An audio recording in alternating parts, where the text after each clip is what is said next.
ce temps-là, la mère de Jacques et de Jean, fils de Zébédée, s'approcha de Jésus avec ses fils Jacques et Jean, et elle se prosterna pour lui faire une demande.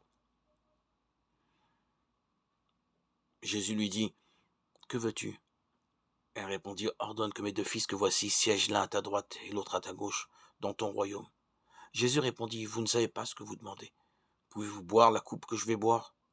Ils lui disent, « Nous le pouvons. » Il leur dit, « Ma coupe, vous la boirez. Quant à siéger à ma droite et à ma gauche, ce n'est pas à moi de l'accorder. Il y a ceux pour qui cela est préparé par mon Père. » Les 10 autres qui avaient entendu s'indignèrent contre les deux frères. Jésus les appela et dit, « Vous le savez. Les chefs des nations les commandent en maître, et les grands font sentir leur pouvoir. Parmi vous, il ne doit pas en être ainsi. Celui qui veut devenir grand parmi vous sera votre serviteur, celui qui veut être parmi vous le premier sera votre esclave.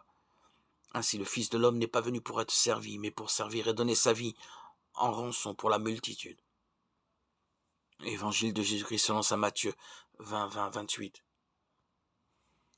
Le seul désir de Jésus est que la volonté de Dieu s'accomplisse au ciel comme sur la terre. Aussi je peux tout lui demander, mais en sachant qu'il ne m'exaucera que s'il reconnaît en mon désir celui de son Père. Cette prière sera pour moi une épreuve de purification. Je ne dois pas craindre de m'exposer à Jésus infiniment miséricordieux.